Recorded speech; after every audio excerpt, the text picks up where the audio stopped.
Esta é a história do dia da Rádio Observador. Como chegou Pedro Nuno Santos aqui? Parte 2. Se tivessem os outros antes de nós começado, nós estávamos a inaugurar. Alguém teve que começar, fomos nós. Por isso é que a rede ferroviária nacional, ao contrário daquilo que se vai dizendo, está em obra, está praticamente toda em obra. Pedro Nuno Santos gosta de se apresentar como alguém que decide. Esta declaração que ouvimos foi registada esta quinta-feira pela Rádio Observador nos arredores de Évora, no âmbito de uma visita a uma parte do novo troço ferroviário do Corredor Internacional Sul entre Évora e o Alandroal. O secretário-geral do PS já teve dissabores no passado por decisões que tomou. Neste segundo episódio, em que traçamos o perfil político de Pedro Nuno Santos, olhamos para as polémicas, para as cicatrizes, como lhe chama, e também para o futuro. Antes de ouvir este segundo episódio, é conveniente ouvir o primeiro. Vou conversar com Rita Tavares, grande repórter, jornalista do Observador, que há muito acompanha o PS. Eu sou o Ricardo Conceição e esta é a história do dia, de sexta-feira, 1 de março. Olá Rita, outra vez. Olá Ricardo. E no episódio anterior terminámos a falar da relação entre Pedro Nuno Santos e António Costa e agora começamos este segundo episódio ainda nesse tema porque chegamos finalmente ao tempo em que António Costa já é secretário-geral e a relação entre os dois, no entanto, continua a ser marcada por avanços e recuos. Rita, conta-nos lá esta parte da história.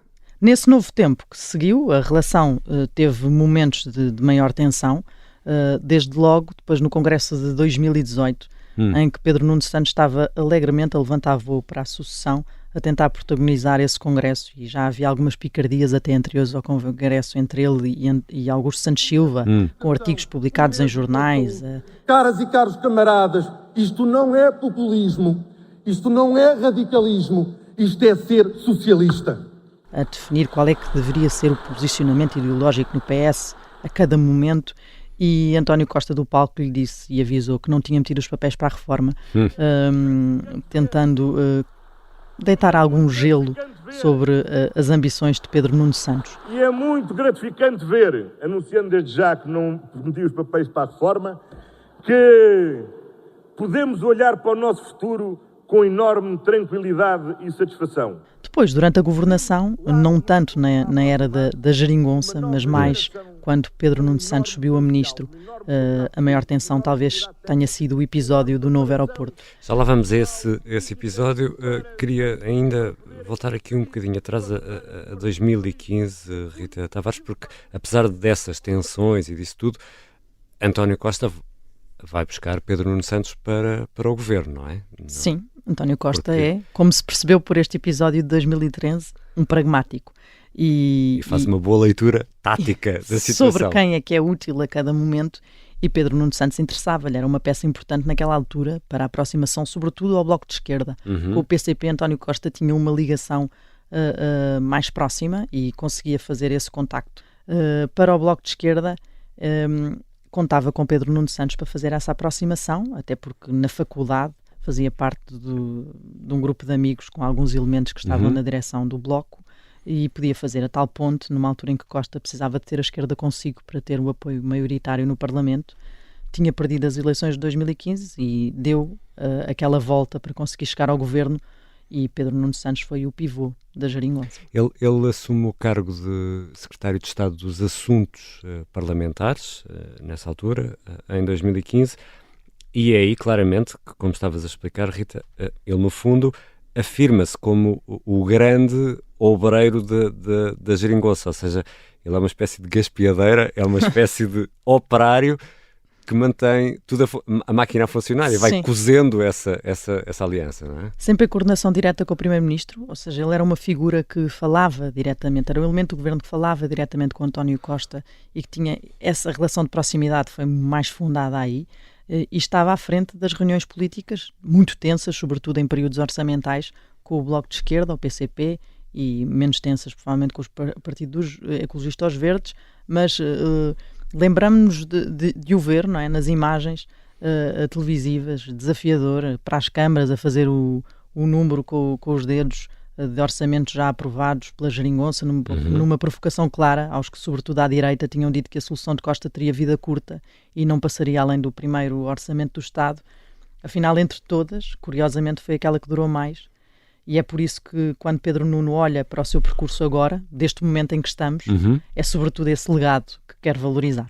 Isso é interessante, e toda essa história que já explicaste, de uma ligação, de amizade com algumas pessoas do Bloco de Esquerda, esse passado muito à esquerda, tudo isso contribui nesta altura, contribui para essa grande popularidade que Pedro Nuno Santos goza à esquerda, que numa altura em que estamos aqui perante um dilema entre dois blocos, um bloco mais de centro-direita e um de centro-esquerda, pode ser determinante olhar para ele como o homem, novamente, que vai cozer todas essas pessoas a 10 de março, é isso?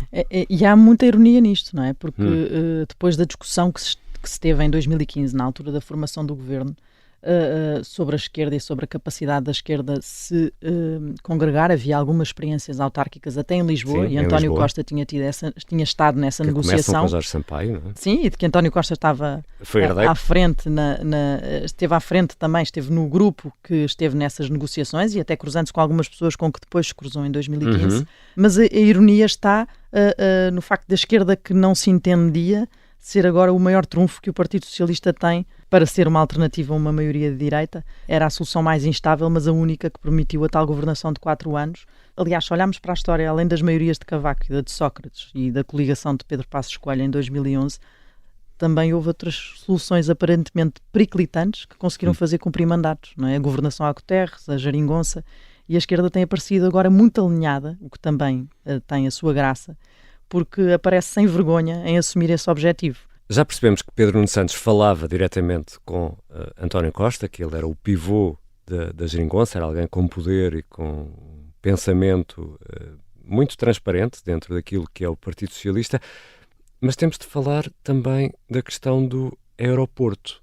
Ele, no fundo, decide, anuncia uma solução com António Costa em Madrid, numa cimeira da NATO. E aquilo que o Sr. Presidente da República sempre tinha identificado era a necessidade de resolvermos este problema, e aquilo que nós estamos a apresentar ao país é uma solução. Não tinha que o informar, não tinham que o informar. Não, foi sempre havendo conversas com... Mas não foi informado que iam anunciar esta decisão? Hoje, não. Eu não informo o Sr. Presidente da República todas as decisões que nós vamos tomando no Ministério das Infraestruturas. E Pedro Nuno avança, assim, sem medos. O que é que se passou aqui? E parece que a coordenação direta com António Costa não funcionou. Houve um erro grave, o Ministro já o assumiu, teve a oportunidade para falar comigo, está corrigido o erro e, portanto, agora é seguir em frente. Foi um episódio de precipitação e assumido. Mas é muito Pedro Nuno, não é? Sim, que curiosamente Pedro Nuno agora, o que também é muito Pedro Nuno, quer voltar a seu favor, dizendo que pelo menos quis decidir e não arrastar os pés. E temos de aprender com este exemplo a necessidade de nós não arrastarmos os pés, de não marcarmos espaço, porque há sempre uma boa razão para adiarmos mais um dia, para ouvirmos mais alguém, para fazermos mais um estudo, mas verdadeiramente o país só sairá da cepa torta se for capaz de tomar decisões e de avançar. Como diz o povo, mais vale feito que perfeito. E ele quer pôr-se ali como alguém que tentou numa altura decidir, enfim. Mal ou bem, decidir. Sim, sair para a frente. Foi um momento grave, isso foi, e esteve quase para sair do governo nessa altura. Contámos nessa altura que António Costa quis que Pedro Nuno saísse do governo, que tinha sido apanhado de surpresa pela decisão do Ministro das Infraestruturas, esteve horas, também contámos isso na altura, sem acesso a telemóvel, porque estava na cimeira da NATO e por questões de segurança não havia essa possibilidade, e quando pegou no telemóvel viu uma notícia sobre uma decisão do governo que ele liderava relativa à localização do novo aeroporto de Lisboa e soube pelos jornais. É uma frase que António Costa costuma dizer muito. Sim. E António Costa nessa altura regressou a Lisboa e marcou imediatamente uma reunião com o seu ministro, mas de Madrid ainda o mandou revogar o despacho que tinha feito, porque tinha sido feito um despacho pelo Ministro das Infraestruturas. Estava tudo pronto, não é? Estava tudo tratado. Sim. E António Costa acabou por travar aí essa decisão, porque aquilo passava por cima do modelo de decisão que ele tinha definido querer aplicar à localização do novo aeroporto de Lisboa, que passava por uma tentativa de acordo com o PSD, que depois foi o que seguiu nos meses seguintes. E então, quando chegou a Lisboa, falou com Pedro Nuno Santos. O mais importante é quando os erros ocorrem, as pessoas terem consciência deles. E foi uma conversa tensa, em que Pedro Nuno Santos queria continuar no governo. Para as suas ambições políticas era importante não sair daquela forma do governo. E António Costa achava que, pelas suas ambições políticas, Pedro Nuno se calhar fazia melhor em sair do governo naquela altura, argumentando mesmo que a partir dali poderia até começar a cavar o seu espaço interno e distanciar-se da governação de António Costa e mais tarde mostrar-se como uma alternativa dentro do partido, na altura da sucessão, quando António Costa metesse os tais papéis para a reforma, mas o socialista não quis, pediu para se manter e António Costa acabou por ceder a Pedro Nuno Santos. A relação deles tem alguns episódios em que António Costa mostra, e há um que até foi contado num programa alta definição, transmitido pela SIC, com Pedro Nuno a contar e a admitir que tem traços de impetuosidade por vezes, e até em reuniões. Já tínhamos dado por isso. Até em reuniões de governo, porque conta que António Costa, ele faz kickboxing, Pedro Nuno Santos, e conta que António Costa, quando ele, enfim, se extravasa ali um bocadinho a atitude nas reuniões de Conselho de Ministros, António Costa lhe diz: hoje não foi ao ginásio. E agora até diz que a tal solução do gabinete para estudar, do acordo com o PSD do gabinete para estudar a localização, foi resultado do trabalho dele, Pedro Nuno. Disse-o agora no debate. Portanto, consegue inverter a narrativa. Consegue fazer essa, ou pelo menos tenta, claro, que isso passe, não é? E que não tenha sido propriamente uma coisa de impulsividade. E, no fim das contas, dizer que pôr-se como alguém que afinal não é impreparado, nem é impetuoso e que apenas quis que as coisas seguissem para a frente, e parece que agora, a esta distância, que foi tudo pensado. Não é por isso que acaba por sair do governo, como explicaste, acaba demitido por causa da questão da TAP e de Alexandre Reis. E era para nós claro, para mim, para a minha equipa, que nós não nos podíamos arrastar no governo. Nossa demissão, que não foi pedida por ninguém, era essencial para nos livrar a nós e ao governo daquilo que se estava a transformar num peso. Portanto, foram 4 dias. Foi logo de seguida. Estava Pedro Nuno Santos já ainda numa travessia, porque estava mais discreto do que era costume, depois do episódio do aeroporto, e surge essa notícia na véspera de Natal, em 2022, sobre a indenização que tinha sido paga a Alexandre Reis, antiga gestora da TAP, um problema no currículo do socialista de esquerda, o homem que tinha sido posto nas infraestruturas com a reestruturação da TAP no caminho, que já era um pesadelo para alguém que se afirma como da ala esquerda, cortes e despedimentos, e depois uma indenização de $500 000 para uma administradora. E a necessária defesa pública que este elemento da esquerda socialista teve depois de fazer sobre a concorrência e o papel do mercado da aviação, que pratica os salários que pratica e que, portanto, estava tudo dentro daquilo que é normal no funcionamento do mercado. Mais uma vez, o tal colete de forças de Pedro Nuno Santos, depois ainda por cima deu mesmo ele o ok ao valor, ao contrário do que tinha dito inicialmente. Eu não passei, obviamente, agora já me lembro. Não, eu passei foi a ter, obviamente, um suporte físico que me explicava aquilo que tinha acontecido. Havia uma mensagem do WhatsApp que tinha ficado perdida e que Pedro Nuno Santos já não se lembrava, mas sim tinha sido ele a dar o ok. Porque ele chega a pedir esclarecimentos num comunicado conjunto com o Ministro das Finanças do algo que tinha sido ele a dar o aval, e pronto, e agora sabemos também que Pedro Nuno já tem mensagens temporárias no WhatsApp. já é daquelas que só duram 90 dias. Agora já não teria registro. E é aí que então começa a tal travessia no deserto, ou que se imaginaria que seria uma travessia no deserto, que também foi muito curta. Este deserto foi muito pequenino. É curioso, mas as travessias do deserto de Pedro Nuno Santos são sempre muito mais curtas do que se prevêem. Desde 2009, em que ele concorre às autárquicas e perde, e depois também não tem um lugar na Assembleia da República em vez de 4 anos, são apenas 2 em que está fora, e depois chegando aqui a este capítulo mais recente, em que começou a travessia no início de 2023, com a saída do governo. Ainda teve ali no meio a audição importante na Comissão Parlamentar de Inquérito à TAP, que surgiu pelo meio e que foi um momento de reaparecimento de Pedro Nuno Santos no meio de uma altura especialmente de crise para o governo, porque havia também o caso Galamba, o seu sucessor nas infraestruturas, muito quente naquela comissão de inquérito. Depois disso, aceitou comentar na SIC Notícias, tornar-se comentador, e o que estava a prever era, a partir daquele ponto, começar a trabalhar o seu futuro político e a sucessão a António Costa. Até foi, para aquilo que ele vinha prometendo, pareceu mais apressado no primeiro comentário, nos primeiros comentários que fez, do que se esperava. Surgiu logo a discordar do governo em muita coisa. Parecia quase que estava a adivinhar o que é que estava para acontecer. Mas quando estava a começar essa carreira, nem sequer teve tempo de se habituar a essa carreira de comentador televisivo.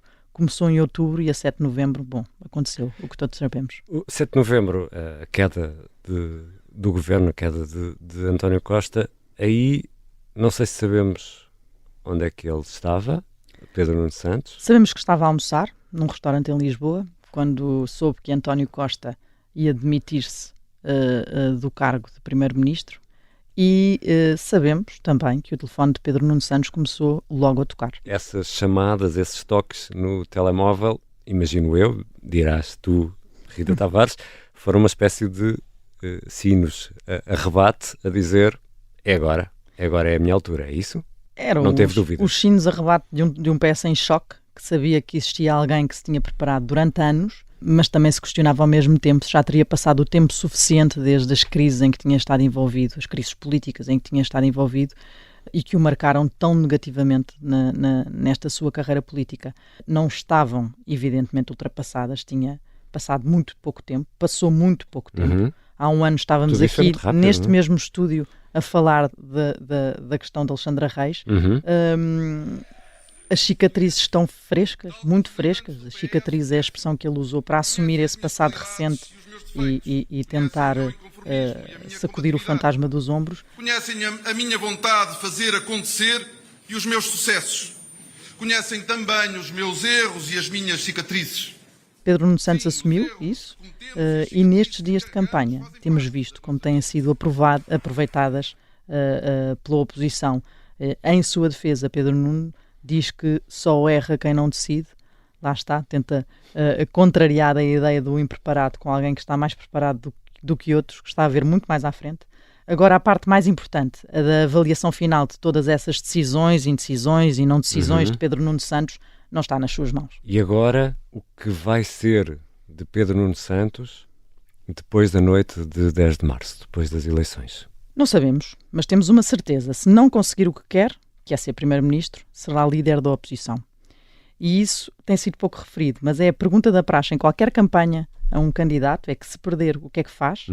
E os políticos raramente têm uma resposta para isto e recusam falar do cenário de derrota. No caso de Pedro Nuno Santos está claro, se não for primeiro-ministro vai ser líder da oposição, já o disse inúmeras vezes, sem sequer ninguém lhe perguntar, portanto não se afasta tão cedo da liderança do PS. Aliás, chegou mais cedo do que se previa e até do que ele próprio desejava a este momento de líder do PS e de candidato a primeiro-ministro, mas não dá sinais de querer sair depressa do lugar onde está hoje, o de secretário-geral do PS, que afinal sempre foi esse o seu grande sonho. Obrigado, Rita. Obrigada, Ricardo. Rita Tavares é grande repórter do Observador, uma jornalista que há muito acompanha o PS.